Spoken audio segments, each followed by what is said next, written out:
کائنات مالک ارض و سما کے لیے ہیں۔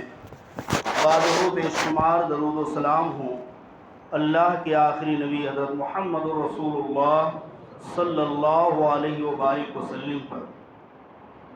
حاضرین جمعہ کے اس مختصر وقت میں چند باتیں جو آپ لوگوں کے سامنے پیش کرنے کے لیے ارادہ کیا ہے وہ بڑا ہی تعجب خیز ہو سکتا ہے کہ کسی کے ذہن میں وہ بات نہ اترے یا کسی کو انوکھا اور نیا بھی لگے۔ نا علمی کی وجہ سے یا عدم جانکاری کی وجہ سے آج ہم کچھ ایسی غلطیاں کر جاتے ہیں کہ جس کو نہ ہم غلط سمجھتے ہیں اور نہ ہم کو خیال ہی ہوتا ہے کہ غلط ہو رہا ہے۔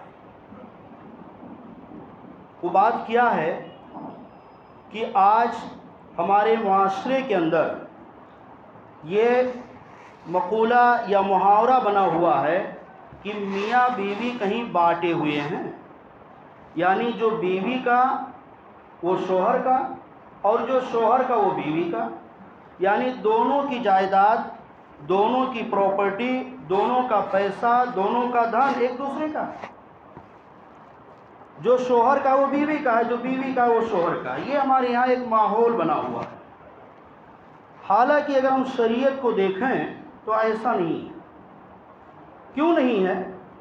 اس لیے کہ جب دونوں مشترک ہے، دونوں ایک ہی کا ہے یا ایک ہی چیز دونوں کی ہے، تو ایک کے انتقال پہ دوسرے کو وراثت میں حصہ کہاں سے مل رہا ہے؟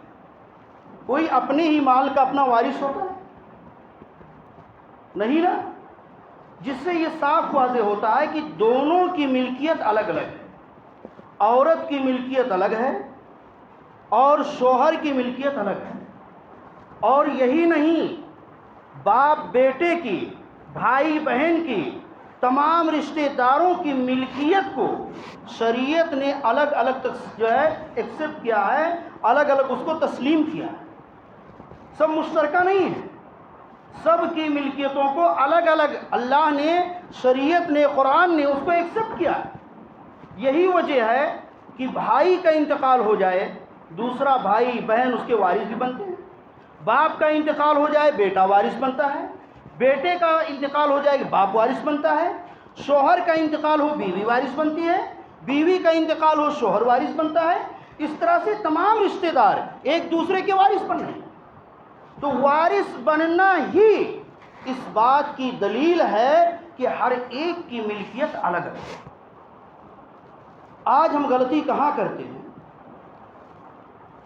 وقت کم ہے اس لیے مختصر طور پہ بات رکھنے کی کوشش کروں گا کہ غلطی ہم کہاں کرتے ہیں کہ جب ہماری شادیاں ہوتی ہیں، میاں بیوی میں جمتا ہے، ہم کماتے ہیں اور بیوی کو لا کر دیتے ہیں۔ بیوی کو شوہر کی طرف سے جو مال ملتا ہے اس کی ہم کوئی وضاحت نہیں کرتے، ہم کچھ نہیں وضاحت کرتے کہ ہم کس طریقے پر دے رہے ہیں۔ جبکہ بیوی کو جو شوہر کی طرف سے مال ملتا ہے اس کی 3 صورتیں ہوتی ہیں۔ 3 طریقے سے بیوی کو شوہر کی طرف سے مال ملتا ہے۔ پہلی صورت مہر ہے، یعنی شوہر بیوی کو مہر کے طور پہ کچھ مال دیتا ہے۔ دوسری صورت گفٹ ہے، تحفہ، ہدیہ، یعنی ہدیے کے طور پہ، گفٹ اور تحفے کے طور پہ شوہر اپنی بیوی کو کچھ دیتا ہے۔ اور تیسری صورت ہے عاریتن، استعمال کے لیے، یعنی اس پہ بیوی کی ملکیت نہیں ہوتی، وہ اس کی خود مختار مالک نہیں ہوتی ہے، بلکہ استعمال کرنے کا حق ہوتا ہے، اس کو عاریتن دیتا ہے، اس پہ اتھارٹی، ملکیت شوہر کی ہوتی ہے اور بیوی صرف اس کو استعمال کر سکتی ہے، بس اس پہ اس کی ملکیت نہیں ہوتی۔ جیسے مثال کے طور پہ ہمارا گھر ہے، ہماری بیوی اس کو اپنا گھر کہتی ہے۔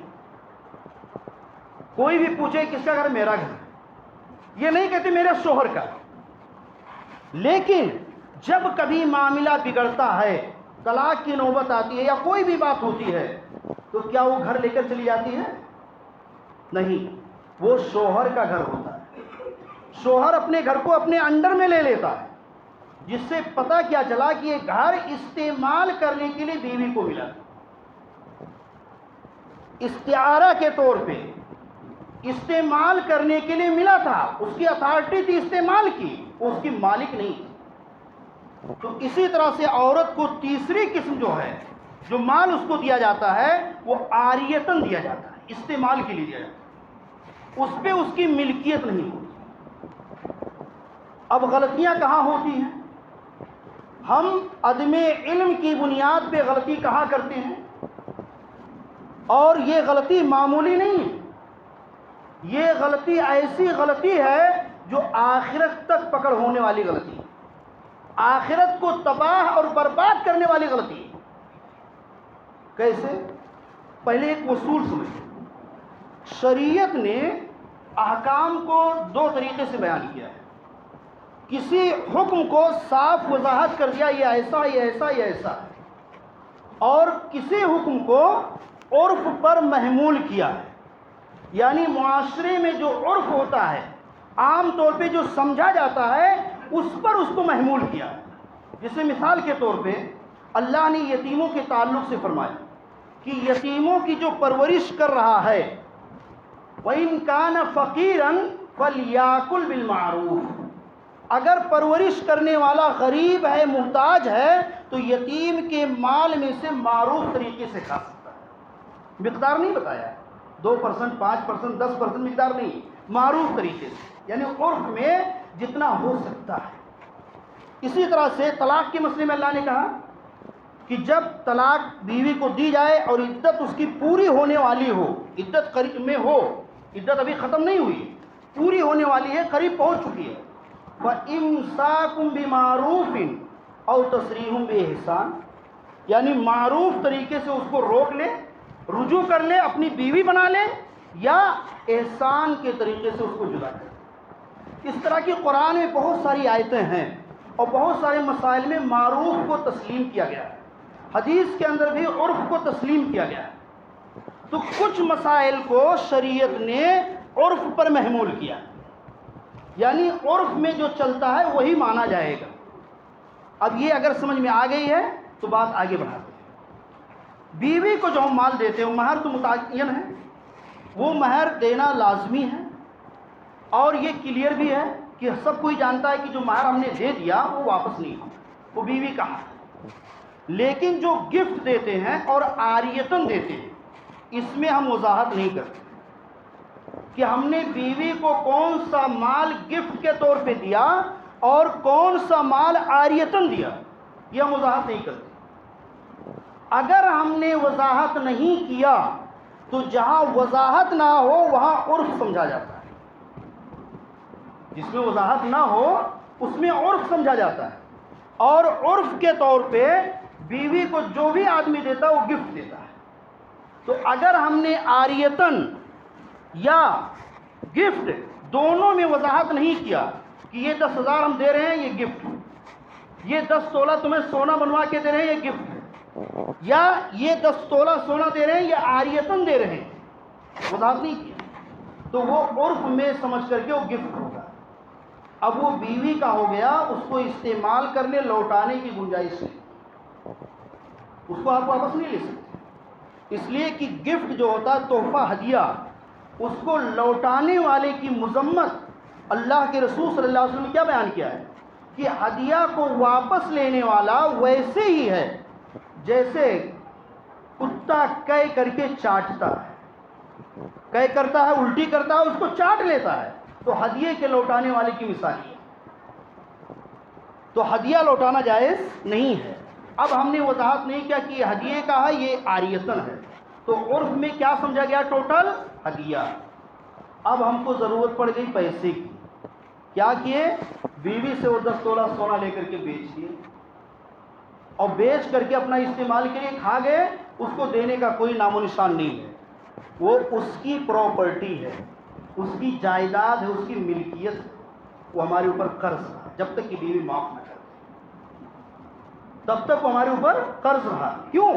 اس لیے کہ بیوی کا جو مال ہے وہ ہمارا نہیں ہے، اور ہمارا جو مال ہے وہ بیوی کا نہیں. ہم جب مریں گے تو ہمارا مال کہاں تقسیم ہوگا معلوم ہے؟ ہماری وراثت کہاں بٹے گی؟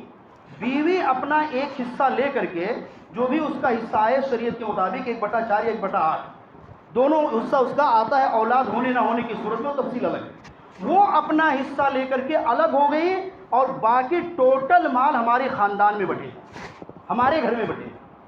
اور بیوی کی وفات ہوئی، اس کے مذکر اولاد نہیں ہے، لڑکا نہیں ہے، تو اس کا مال اگر لڑکی ہے تو لڑکی حصہ پائے گی اور شوہر حصہ پائے گا، باقی سسرال میں کوئی حصہ نہیں پائے گا. اس کا باقی مال کہاں چلا جائے گا؟ میکے. اور اگر کوئی اولاد نہیں ہے تو 1/2 یعنی آدھا مال شوہر کو ملا اور آدھا چلا گیا اس کے میکے. وہاں بٹے گا، ہمارے خاندان میں نہیں بٹے گا. وہ بیوی کی ملکیت ہے، بیوی کے خاندان میں بٹے گا. اور اگر اولاد ہے، مذکر مؤنث دونوں ہیں، سب کچھ ہیں، تب بھی اس کے ماں باپ کو 1/6 1/6 ملے گا. تو یہ ملکیت کہاں بٹ رہی؟ ادھر. اب آئیے دیکھیے گڑبڑی کہاں ہوتی. ہم 10 سال 15 سال 20 سال کما کر کے بڑی مشقت کے ساتھ 80 لاکھ کا 90 لاکھ کا ایک فلیٹ لیتے ہیں. بیوی کہتے ہیں میرے نام کر دو، یا ویسے ہی شوہر بیوی کے نام پہ کر دیتا ہے خوش کرنے کے لیے. وضاحت نہیں ہوتی یا عاریتن ہے یا ہدیہ ہے، وضاحت نہیں ہوتی. اب وہ فلیٹ جو بیوی کو دے دیا گیا، اس کے نام پہ کر دیا گیا، وضاحت نہیں، تو وہ اس کا گفٹ. اب جب بیوی کی وفات ہوئی تو فلیٹ کہاں بٹے گا؟ اس کے میکے میں. شوہر یا اولاد ہے تو اولاد، یہ دونوں اپنا حصہ اس فلیٹ میں سے پائیں گے، اور اس کے علاوہ جو بچے گا وہ اس کے میکے میں جائے گا. ہے کوئی دینے والا؟ کیا کہیں گے؟ میری کمائی تھی، میں نے کمایا تھا، میں کمایا ہوں، سسرال والوں کو دے دوں؟ نہیں دوں گا. کیا ہوا؟ بیوی کے نام پہ تو تھا، تو میں نے بیوی کو خوش کرنے کے لیے اس کے نام پہ کر دیا، تو اس سے کیا ہوتا ہے؟ ہوتا ہے بیوی کو خوش کرنے کے لیے آدمی گفٹ دیتا ہے. آپ نے بیوی کو خوش کرنے کے لیے یہ فلیٹ دے دیا اس کے نام پہ، وہ اس کی ملکیت ہو گئی. اب اگر مثال مان لو آپ کی اولاد نہیں ہے یا کسی شخص کی اولاد نہیں ہے، بیوی کی وفات ہوگی، شوہر اس فلیٹ میں سے آدھے کا مالک، آدھے کا وارث ہو. آدھا فلیٹ کہاں جائے گا؟ اس کے میکے میں. ہے کوئی دینے والا؟ نہیں دیتے نا. کیوں نہیں دیں گے بھائی؟ ہماری کمائی ہے، ہم نے 15-20 سال لگا کر کے اس کو بنایا ہے، اور ایسے فری میں سسرال میں بانٹ دیں؟ نہیں دیں گے. اور جب نہیں دیں گے تو وراثت غصب کرنے کا گناہ ہم کو ملے گا، حق مارنے کا گناہ ملے گا، اور یہ حق مارنے کا گناہ آخرت میں پکڑ ہو، اس لیے کہ اس کا حق تھا اس کے میکے میں بٹنا. تو یہ کتنی بڑی غلطی ہو رہی ہے. تو اس طرح سے جو بھی معاملہ ہوتی ہے وضاحت ہونی چاہیے. ہمارے معاشرے میں بیویوں کے نام پہ پراپرٹی کرنے کا ایک رواج چل رہا ہے. غلط نہیں ہے، کی جائے، لیکن وضاحت کر دی جائے. اس لیے کہ بیویوں کے نام پہ پراپرٹی 2 طریقے سے کی جاتی ہے ہمارے معاشرے میں جو چل رہا ہے. ایک تو سرکاری قانون سے راحت حاصل کرنے کے لیے کہ بیویوں کے نام پہ ٹیکس کم آتا ہے یا اور کچھ معاملات سہولت ہوتی ہے تو بیویوں کے نام پہ کر دے سیفٹی کے لیے. اور دوسرا کیا ہوتا ہے، 2-3 بھائی 4 بھائی ہیں، اگر میرے نام پہ رہے گا تو سب حصہ بٹائیں گے بھائی، اس لیے سیفٹی کے لیے کیا کہ بیوی کے نام پہ کر دیں. ٹھیک ہے، آپ نے اکیلے کمایا ہے، اس میں بھائیوں کی کمائی نہیں ہے. شریعت بھی یہی کہتی ہے کہ آپ گھر چلائیں، گھر کا خرچہ دیں، والدین کو، چھوٹے بھائی بہنوں کو دیکھیں، اس کے علاوہ جو بچتا ہے وہ آپ کا پرسنل ہے. اگرچہ ہمارے معاشرے نے اس کو مشترک کر دیا، لیکن شریعت نے اس کو آپ کا پرسنل مانا.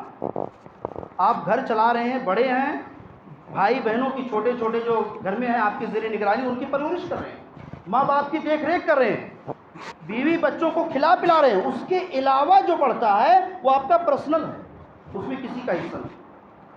اب یہ حصہ بچانے کے لیے کہ کسی کو نہ دینا پڑے، اٹھا کر کے چپکے سے بیوی کے نام پہ خرید لیتا ہے. تو بیوی کے نام پہ خرید لے، ٹھیک ہے، سیفٹی کے لیے، لیکن اس کی وضاحت کر دے کہ ملکیت ہماری ہے، یہ ہم نے صرف سیفٹی کے لیے تمہارے نام پہ کیا ہے بس، یا سرکاری ٹیکس کم کرنے کے لیے یا اور سہولتیں سرکاری حاصل کرنے کے لیے تمہارے نام پہ کیا ہے، یہ تمہاری ملکیت نہیں۔ اگر وضاحت کر دیں تو وہ آپ کی ہے، اگر وضاحت نہیں کرتے ہیں، یوں ہی خوش کرنے کے لیے دے دیا، اس کے نام پہ کر دیے، وہ گفٹ ہوا، اور وہ گفٹ ہوا تو اس کو آپ اختیار نہیں کر سکتے، لے نہیں سکتے۔ آپ کا وراثت میں جتنا پرسنٹیج بنے گا، جتنا حصہ بنے گا، اتنے کے حقدار ہیں، بس پورا فلیٹ نہیں پائیں گے۔ اس لیے معاشرے کے اندر یہ جو کوتاہیاں ہیں اور یہ جو برائیاں ہیں، اس کو دور کرنی چاہیے، اور بیوی کو جو بھی دیا جائے اس کی وضاحت ہونی چاہیے۔ شادی ہوتی ہے، آدمی 30 تولہ بیوی کو سونا دیتا ہے، اس میں 10 تولہ مہر کا دیتا ہے، 20 تولہ ویسے ہی دے دیتا ہے۔ اب جب طلاق کی نوبت آتی ہے، کیا کوئی بگاڑ ہوتا ہے؟ چلو ٹھیک ہے، 10 تولہ مہر پہ کاٹ لو، 20 تولہ ہمارا واپس کرو۔ ایک صاحب کا ایسے ہوا، 9 تولہ غالباً جو ہے مہر کا تھا، اور 20 تولہ ویسے ہی دیے تھے۔